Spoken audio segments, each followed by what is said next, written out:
আজি আমাৰ SITয়ে যেনেকৈ আমি অসমৰ ৰাইজক প্ৰতিশ্ৰুতি দিছিলোঁ যে জুবিন গাৰ্গক ন্যায় দিয়াৰ দায়িত্ব আমি গ্ৰহণ কৰিছোঁ। আজি সেই দায়িত্ব পালন কৰি গুৱাহাটীৰ আদালতত SITয়ে অভিলেখ সংখ্যক সময়ত চাৰ্জশ্বীট দাখিল কৰিছে। হত্যাৰ গোচৰত আমি কেইবাজনকো অভিযুক্ত কৰিছোঁ।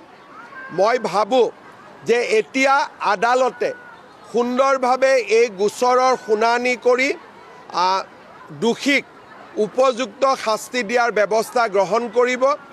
আদালতৰ নিৰপেক্ষতা আৰু আদালতৰ কঠোৰ স্থিতি অপৰাধীৰ প্ৰতি এই কথা আমি সকলোৱে জানো আৰু মই ভাবোঁ যে ন্যায়ৰ প্ৰক্ৰিয়াক আমি সকলোৱে সন্মান জনাম।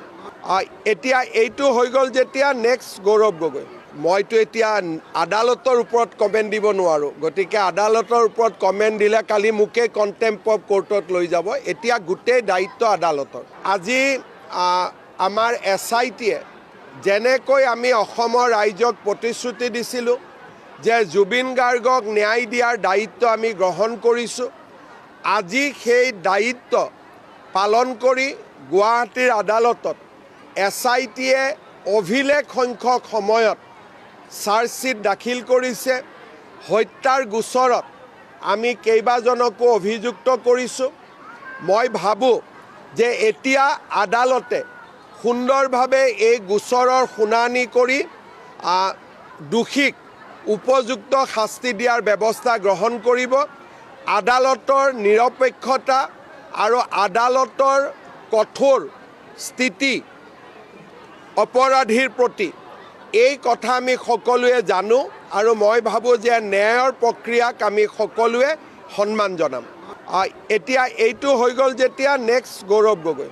মইতো এতিয়া আদালতৰ ওপৰত কমেণ্ট দিব নোৱাৰোঁ, গতিকে আদালতৰ ওপৰত কমেণ্ট দিলে কালি মোকে কণ্টেম্প অফ কোৰ্টত লৈ যাব। এতিয়া গোটেই দায়িত্ব আদালতৰ। আজি আমাৰ SITয়ে যেনেকৈ আমি অসমৰ ৰাইজক প্ৰতিশ্ৰুতি দিছিলোঁ যে জুবিন গাৰ্গক ন্যায় দিয়াৰ দায়িত্ব আমি গ্ৰহণ কৰিছোঁ।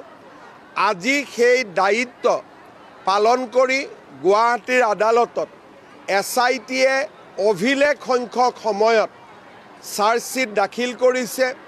হত্যাৰ গোচৰত আমি কেইবাজনকো অভিযুক্ত কৰিছোঁ। মই ভাবোঁ যে এতিয়া আদালতে সুন্দৰভাৱে এই গোচৰৰ শুনানি কৰি দোষীক উপযুক্ত শাস্তি দিয়াৰ ব্যৱস্থা গ্ৰহণ কৰিব। আদালতৰ নিৰপেক্ষতা আৰু আদালতৰ কঠোৰ স্থিতি অপৰাধীৰ প্ৰতি এই কথা আমি সকলোৱে জানো আৰু মই ভাবোঁ যে ন্যায়ৰ প্ৰক্ৰিয়াক আমি সকলোৱে সন্মান জনাম। এতিয়া এইটো হৈ গ'ল যেতিয়া নেক্সট গৌৰৱ গগৈ।